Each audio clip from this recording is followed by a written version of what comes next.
è un piacere immenso, proprio di cuore, avere qui una persona che è cenedese prima di tutto, ma che è una persona dal cuore buono, veramente buono. Vorrei commentarlo un po' di più, ma non mi permetto perché lo rispetto al punto tale che mi sembra una bella cosa, ma è un vanto per Ceneda e per tutti chi lo conosce. È un medico, ha il cuore grande veramente e distribuisce del bene a tutti quanti. Vorrei avere qui Riccardo, per favore. Riccardo solo di nome.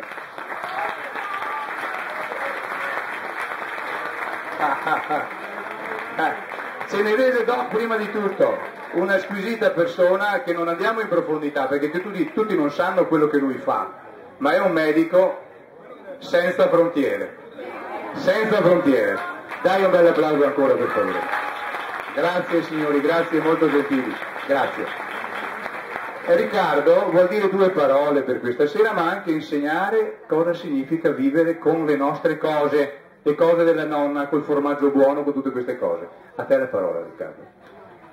Beh, innanzitutto grazie. Io faccio quello che deve fare un medico, secondo me. Lui mi ha tanto così incensato, però io credo che un medico deve avere il 90% di attività e 10% di volontariato. È già un bravo medico, non bisogna dimenticare questo. Comunque, allora, avete visto che il titolo era La dieta è così importante. Noi questa sera abbiamo 4 capisaldi: formaggio, olio, vino e il re fagiolo. Uno però è un intruso, vediamo se sapete chi è l'intruso dei 4. No? Allora, andiamo all'Odissea, tutti hanno visto l'Odissea, Polifemo, Ulisse nella caverna. Cosa c'era nella caverna? Mangiava pane e formaggio di capra o di pecora, il formaggio c'era, lo ha ubriacato col vino, poi quando l'ha accecato ha rotto le otri di olio. Cos'è che mancava quindi? Proprio il re. E perché mancava? Perché il fagiolo l'ha portato Cristoforo Colombo nel 1500, non è un nostro cibo. E io partivo da questa considerazione, perché stasera più che tanto parlare di diete, ormai tutti sapete tutto di tutto delle diete, volevo un po' fare la storia di come si è alimentata la popolazione cenedese, i cenedesi. Allora sapete che Ceneda era già una centuria romana, quindi i romani cosa mangiavano? I romani mangiavano cereali, grano, farro, che adesso noi l'abbiamo ripescato, avevano tutti gli animali da cortile, olio e vino, naturalmente formaggio. Naturalmente i ricchi, i patrizi, i plebei e i poveri, grandi zuppe. Dopo i romani ricordiamoci che alla caduta dell'impero romano abbiamo avuto i Longobardi con Re Alboino. Re Alboino ha creato il ducato di Ceneda nel 570 circa. Uno dei primi ducati longobardi dopo Cividale del Friuli e prima di Treviso. E i Longobardi cosa hanno introdotto? Un altro grande nostro piatto classico, gli spiedi. Infatti i Longobardi avevano spiedo di carni rosse al centro, carni bianche in periferia. Rossi erano cinghiali, cervi, daini, le bianche intendevano il maiale, le galline, le oche e gli uccelli. Dai Longobardi cenedesi hanno avuto l'influenza dei monaci, perché verso il 1000, il monachesimo, tutte in queste zone c'erano grandi monasteri. Dobbiamo considerare che prima dei Longobardi i barbari avevano un po' distrutto tutte le tradizioni romane, quindi la cultura culinaria non esisteva più, quella che ci avevano lasciato i romani. E i frati ci hanno insegnato, voi lo sapete tutti, a coltivare gli orti, sono stati i primi che hanno adoperato le erbe aromatiche, le erbe medicinali e anche hanno ripristinato gli animali da cortile. Dopo il 1000 abbiamo la Serenissima, Venezia, 1300. Venezia ha incominciato a costruire le ville, ha incominciato a portare la sua grande tradizione gastronomica, i veneziani mangiavano bene, come sempre anche qua un conto erano i signori patrizi, il conto era, però le tradizioni ci vengono tramandate dai ricchi purtroppo. E quello che è incredibile dei veneziani è che certi piatti veneziani del 1300 sono tuttora validi: coniglio con peverada, l'anatra rosta, risi e bisi, risi con latte, l'anguilla, il bisatto, sono gli stessi piatti che nel 1300 Venezia mangiava. Hanno però incentivato molto per esempio la cultura dei cereali e il riso che probabilmente dopo Marco Polo eccetera l'hanno portato dall'Oriente.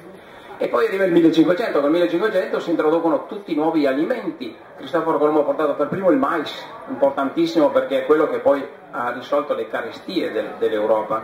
Il pomodoro, la patata, il fagiolo, il tabacco purtroppo anche, è importato che è quello, che è stata una delle piante che ha più avuto sviluppo in Europa con tutti i suoi problemi. Lo diceva prima anche la signora della Lidl. 1500 poi abbiamo il periodo mitteleuropeo, perché poi dal 1700 al 1800 abbiamo avuto l'influenza dell'Austro-Ungheria. L'Austro-Ungheria, quelli fondamentalmente non hanno intoccato molto le nostre tradizioni culinarie, hanno introdotto un po' di goulash, un po' di krauti, lo strudel è un altro cibo nostro, fin ad arrivare all'unità d'Italia, il famoso 1861, 150 anni fa. E dall'unità d'Italia alla seconda guerra mondiale per le nostre popolazioni qua forse è stato uno dei periodi più critici, in cui c'era tanta fame, c'era tanta miseria, perché era un mondo agricolo, non c'erano fabbriche a quei tempi, non c'erano cose. E come sopravvivevano le popolazioni in quel periodo? Ma fondamentalmente la cultura del grano turco, il mais. In tutte le case c'era la polenta con varie cose, ma soprattutto polenta e formaggio, torna il discorso del formaggio. Quasi tutte le famiglie si facevano quella che si chiamava la casata, la casatella, da cui è derivata la casatella, cioè cucinavano le donne il formaggio, si riunivano in gruppi, io portavo il formaggio a casa dell'amico, la volta poi l'amico lo portava, e facevano la casatella. Animali da cortile, i fagioli che erano importantissimi perché si potevano conservare tutto l'inverno, e le patate, il maiale, altro elemento che ha fatto sopravvivere le nostre popolazioni, e arriviamo poi ai nostri anni 50 e 60 nel dopoguerra, che sono stati gli anni del boom economico. Allora là c'è stata la rivoluzione della mentalità contadina, siamo passati alla mentalità operaia, le fabbriche, è cambiato completamente il reddito, tutte le genti cominciavano ad avere i soldini, quei soldi che hanno comprato, e l'alimentazione è diventata un'alimentazione molto molto molto ricca. Sono comparse le osterie con cucina, le trattorie con cucina, e poi ai nostri anni i ristoranti, eccetera. Allora, così per fare un escurso storico, la dieta è così importante. Allora, ci sono degli studi chiaramente che hanno dimostrato in certe patologie, facciamo un esempio classico, le malattie del cuore cardiovascolari, chiaramente l'eccesso di grassi, lo sappiamo, è il nemico numero uno. L'eccesso di grassi è il nemico numero uno anche nelle patologie dell'intestino, però l'organizzatore mi ha detto non dire tante cose, ma c'è un recente lavoro, di persone puramente vegetariane, voi sapete che c'è anche una tradizione di puramente vegetariano, e hanno provato a vedere se statisticamente diminuivano i tumori dell'intestino, perché i tumori dell'intestino voi sapete che sono imputati soprattutto all'eccesso di grassi animali. Con grande meraviglia non sono diminuiti, non sono neanche aumentati, ma sono rimasti invariati. D'altronde basta che facciamo una considerazione, noi diciamo frutta e verdura, ma come sono trattati questa frutta e questa verdura? Siamo sempre là.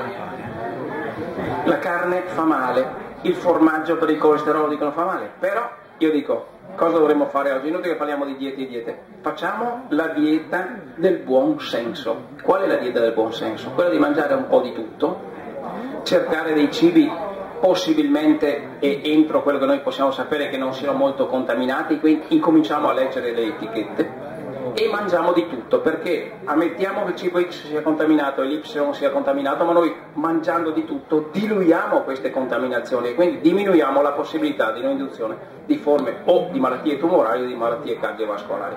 È inutile che parliamo di diete solo vegetariane, di diete. Fa bene il formaggio perché è molto importante per il calcio, fa bene la carne per i ragazzi in fase di crescita, con le donne con le mestruazioni, è fondamentale per il ferro, fa bene la verdura per questo e quest'altro. Quindi la dieta del buon senso, questo è il messaggio che vi do io stasera e credo che possa essere condiviso da tanti di voi. Se avete delle domande più specifiche, se volete così, io sono pronto a interagire, però non vorrei disturbare una serata che mi pare piacevolissima dal punto di vista gastronomico. Grazie.